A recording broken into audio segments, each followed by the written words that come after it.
پھر کہلا بھیجا دوبارہ سے،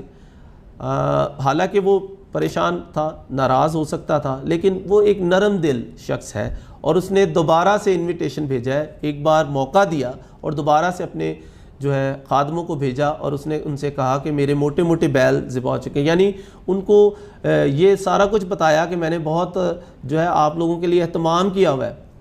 تو جب ہم دیکھتے ہیں کہ وہ اس کے دوبارہ کہنے پر بھی، خادموں کے دوبارہ کہنے پر بھی وہ نہ آئے، تو کیا ہوا؟ تو عزیزو بادشاہ جو ہے وہ رنجیدہ ہوا، اور یہاں پر یہ بھی لکھا ہوا ہے چند نے کیا کیا کہ انہوں نے اس کے غلاموں کو کیا کرنا شروع کر دیا، بے عزت کرنا شروع کر دیا اور مارنا شروع کر دیا۔ جی ہم دیکھتے ہیں کہ جب انہوں نے اس کو مارنا شروع کر دیا اور وہ ان میں سے کچھ کو مار ڈالا تو بادشاہ غصے میں آ گیا اور اس کا غضب بھڑک اٹھا، اور ایسا ہوا کہ اس نے اپنا لشکر بھیج کر ان لوگوں کو قتل کیا اور ان کا شہر جلا دیا۔ شہر جلا دینے کا مطلب یہ ہے کہ دوبارہ وہاں پر کوئی آباد کاری نہ ہو، وہ اس قدر ناراض تھا۔ اگلے پڑاؤ میں، اس تمثیل کے اگلے پڑاؤ میں ہم دیکھتے ہیں کہ اس نے جو ہے اپنے خادموں کو بھیجا کہ جاؤ گلی کی نکڑوں میں جو کھڑے ہوئے ہیں ایسے لوگوں کو جمع کرو جو راستوں میں کھڑے ہیں، جو بلائے ہوئے نہیں تھے، اور سیمز ایسا لگتا ہے کہ وہ بادشاہ کے رشتہ دار بھی نہیں ہیں۔ اور بادشاہ نے کیا کیا ہے؟ بادشاہ نے ان کو انویٹیشن دے دیا ہے، اوپن انویٹیشن ہے سب کے لیے۔ اور عزیزو میں اس کلام کو جب تیار کر رہا تھا، پڑھ رہا تھا، تو میرے دل میں خدا نے ایک بات ڈالی کہ اگر ہمیں کوئی بڑا آدمی اپنی کسی دعوت پہ، مجلس پہ بلاتا ہے تو ہم کس طرح تیار ہو کر جاتے ہیں۔ مثال کے طور پر اگر ہمیں پریزیڈنٹ ہے یا پرائم منسٹر عمران خان ہمیں بلاتا ہے، انوائٹ کرتا ہے، تو ہم کس طرح اپنا ڈریس کوڈ کا خیال رکھیں گے، کس طرح ہم اپنے آپ کو تیار کریں گے اور وہاں پر جائیں گے؟ جی عزیزو، ہم اپنا بیسٹ کلوتھس نکالیں گے نا، ہم اپنے اچھے کپڑے نکالیں گے، اب اچھی طرح میک اپ کریں گے، تیار ہوں گے تاکہ ہم اس کے سامنے ایک اپنی اچھی ریپرزنٹیشن دے سکیں۔ تو عزیزو جب ہم اس کے پاس جائیں گے تو وہ ہم سے ملے گا تو وہ خوش ہوگا، ہم اس بات کو مد نظر رکھتے ہیں۔ لیکن یہاں پر ہم دیکھتے ہیں کہ بادشاہ جب آیا ہے تو وہاں پر اس نے ایک ایسے شخص کو دیکھا کہ جو شادی کا لباس پہنے ہوئے نہ تھا، اور بادشاہ اس بات پر رنجیدہ ہوا۔ اس سے پہلے کہ ہم اس کے کلام کے کنکلوژن پہ جائیں، میں کریکٹرز کے بارے میں تھوڑا سا بتانا چاہتا ہوں کہ 3-4 جو کریکٹرز اس میں ہیں وہ کس کس بات کو، کس کس کو ریپرزینٹ کر رہے ہیں، کون کون سی شخصیات کو ریپرزینٹ کرتے ہیں۔ جی عزیزو، سب سے پہلا جو بادشاہ کا کردار ہمیں اس تمثیل میں ملتا ہے وہ خدا باپ کو ظاہر کرتا ہے، اس کے بیٹے یسوع مسیح کی بادشاہی، اس کی شادی، اور وہ جو شادی ہے وہ یسوع مسیح کی بادشاہی کی ضیافت ہے۔ اور جو بلائے ہوئے ہیں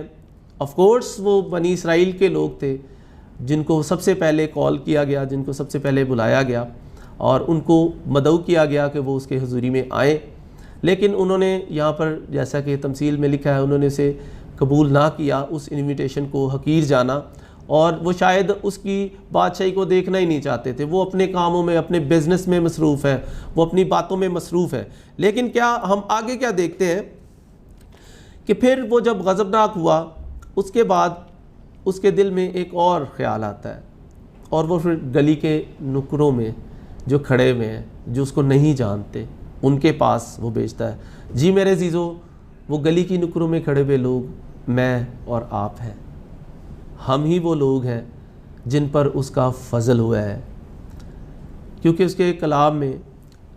یوحنا رسول کی معرفت لکھی گئی انجیل اس کے 3 باب میں لکھا ہوا ہے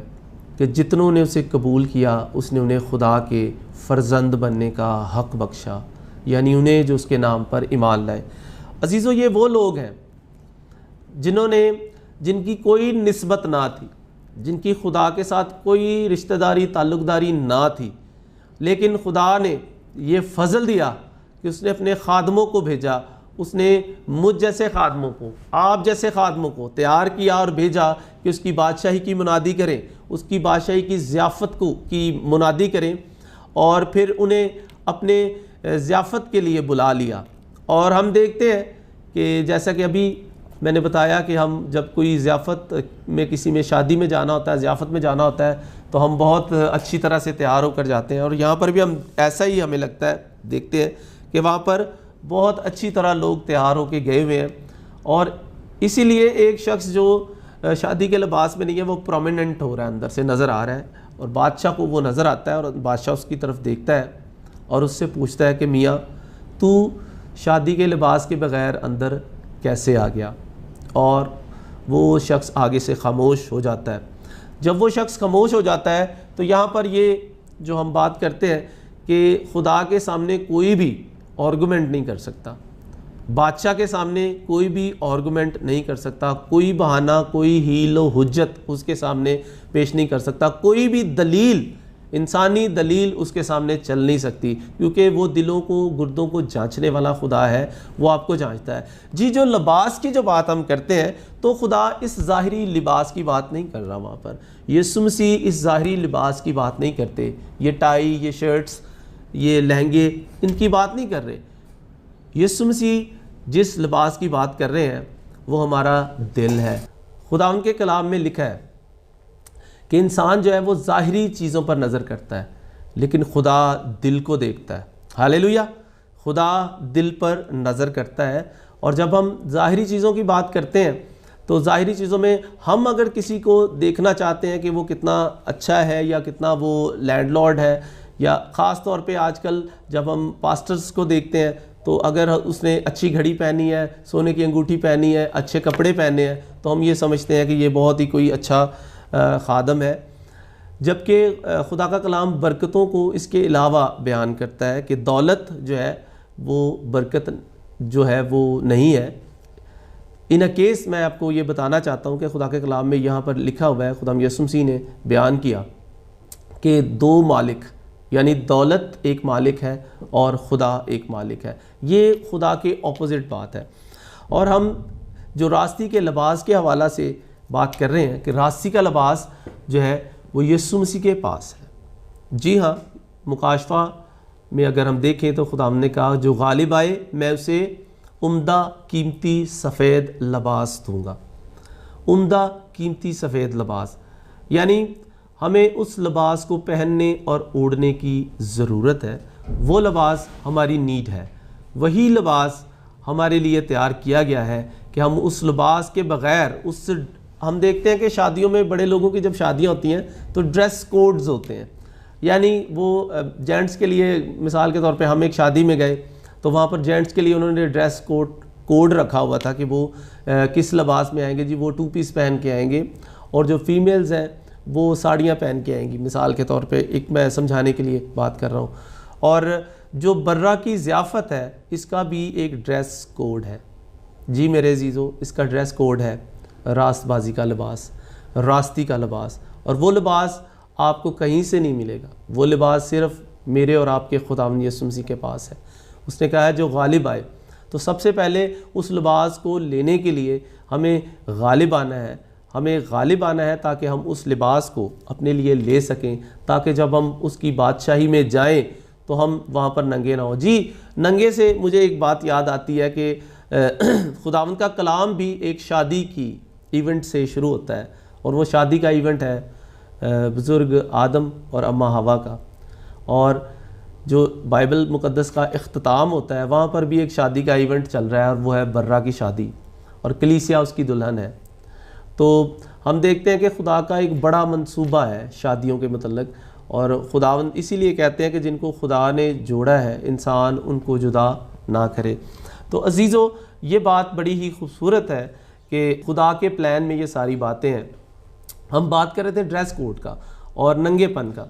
جب آدم کے پاس گناہ ہو جانے کے بعد, جب خدا ٹھنڈے وقت میں آدم کے پاس جاتا ہے اور آدم کو کہتا ہے کہ آدم آدم تو کہاں ہے, تو آدم جو ہے وہ پکار کر کہنے لگا کہ میں ننگا ہوں. اور پھر وہاں پر لکھا ہے کہ اس نے پھر برہ کی کھال سے ان کے لیے جو ہے کرتے سیے اور ان کے لیے لباس بنایا. وہ جو شروع سے ہمارے ننگے پن کو ڈھانکتا آ رہا ہے, شروع سے آج بھی اس کا یہی پلان ہے کہ جو غالب آئے میں اسے عمدہ قیمتی سفید لباس دوں گا. تو عزیزو, اس لباس کو حاصل کرنے کے لیے ہمیں یسوع مسیح کے پاس جانا ہے، اور یہ فری ہے، فری آف کاسٹ، اس کی ہمیں قیمت ادا نہیں کرنی۔ جبکہ دنیا کے جب کام ہوتے ہیں تو ہم دیکھتے ہیں کہ دنیا کی باتیں جب ہوتی ہیں تو ہمارے پاس جب ڈریسز نئے نہیں ہوتے تو ہم بازاروں سے خرید کر لاتے ہیں۔ تو یہاں پر ہمیں صرف یسوع مسیح کے پاس جانے کی ضرورت ہے، اس نے قیمت ادا کر دی ہوئی ہے۔ جی ہاں، اپنے لہو دے کر، اپنا خون بہا کر اس نے اس قیمت کو ادا کر دیا ہے، اور اب یہ لباس آپ لوگوں کے لیے فری آف کاسٹ ہے، اور ہم سب اس لباس کو لے سکتے ہیں اور مستفید ہو سکتے ہیں اس خوبصورت وقت سے کہ جب ہم برہ کی شادی میں اس ضیافت میں جائیں گے تو ہمارے پاس خوبصورت لباس ہوگا۔ ایسا نہیں کہ ہم جب جائیں تو ہمیں شرمندگی اٹھانا پڑے، اور جو بادشاہ ہے وہ جب آئے تو وہ آپ سے کہے واہ آپ کتنے خوبصورت لگ رہے ہیں، آپ کا لباس بہت اچھا ہے، شکریہ، میری ضیافت میں آنے کے لیے شکریہ۔ ایسا نہ ہو کہ کہیں ہمارے پاس لباس نہ ہو اور ہم جو ہے وہ شرمندگی اٹھانا پڑے، اور جس کے پاس وہ لباس نہیں ہوگا، وہ لباس ہم کیسے حاصل کر سکتے ہیں؟ میں نے بتایا کہ ہم خدا کے حکموں پر عمل کر کے، یسوع مسیح کو پہن کر، اس کی باتوں کو اپنے دل میں رکھ کے، اس کے حکموں کو مان کر ہم اس لباس کو حاصل کر سکتے ہیں۔ اور اگر ہمارے پاس وہ لباس نہ ہوگا تو پھر اس کا انجام بہت برا ہے۔ بادشاہ جو ہے اس نے کیا کیا؟ اس نے اس کے ہاتھ اور پاؤں باندھ کر اندھیرے میں ڈال دیا، وہاں پر رونا اور دانتوں کا پیسنا ہے۔ چوائس از یورس، آپ کی چوائس ہے، آپ نے لباس لینا ہے یا نہیں لینا۔ آپ بلائے ضرور گئے ہیں، آج اس کلام کے وسیلہ سے بھی آپ کو انویٹیشن پہنچ چکا ہے، آپ برہ کی ضیافت میں بلائے گئے ہیں، اور آپ ابھی سے تیاری کرنا شروع کر دیں، لیٹ نہ ہو جائے۔ ایسا نہ ہو کہ وہ 5 بیوقوف کنواریوں کی طرح آپ انتظار کرتے رہیں اور بعد میں دروازہ بند ہو جائے، آپ سوئے نہیں بلکہ جاگیں اور دعا کریں تاکہ آزمائش میں نہ پڑے۔ خداوند آپ کو اس کلام کے وسیلہ سے بہت زیادہ برکت دے۔ گاڈ بلیس یو آل، آمین۔ آئیے ہم اس کلام کے لیے خداوند کی شکر گزاری کرتے ہیں۔ لشکروں کے خدا، تیری تعریف، تیری ستائش اور تیری بزرگی کا بیان کرتا ہوں۔ تو جو قادر مطلق اور زندہ خدا ہے، تو جو قوت اور قدرت سے بھرا ہوا خدا ہے، خداوند تیرے بیٹے یسوع مسیح کے لیے تیرے شکر گزار ہیں، اور تیرے اس بڑے انویٹیشن کے لیے خداوند آج کے کلام کے وسیلہ سے جو تو نے ہماری زندگیوں میں جو بیج بویا ہے، خداوند تیرا بیج مؤثر ہے، ہماری زمینیں اچھی نہیں ہیں، خداوند پاک خدا فضل دے کہ ہماری زمینیں اچھی ہو جائیں، ہاں خداوند پاک خدا، تاکہ ہم بہت سا پھل لا سکیں۔ خداوند تیرا رحم، تیرا فضل مانگ لیتا ہوں، تیرے جلال کے لیے تیرا شکر گزار ہوں۔ آج کے کلام کے وسیلہ سے تو اپنے لوگوں کو برکت دینا، اور پیارے خداوند اس لباس کے لیے، پیارے خداوند خدا جو تو نے ان کے لیے تیار کیا ہے، پیارے خداوند خدا اپنے لوگوں کو تیاری بخشنا۔ پیارے خدا اس کلام کے وسیلہ سے ان کے گھرانے میں برکت آئے، معجزات آئیں، اور پیارے خداوند کیونکہ ہمارا توکل اور بھروسہ معجزات کے خدا پر ہے، اس لیے خداوند پاک خدا جہاں پر تو موجود ہوتا ہے وہاں پر معجزات ہوتے ہیں۔ خداوند اپنے معجزات کر اور ان دلوں کو بدل، یسوع مسیح کے نام سے، آمین۔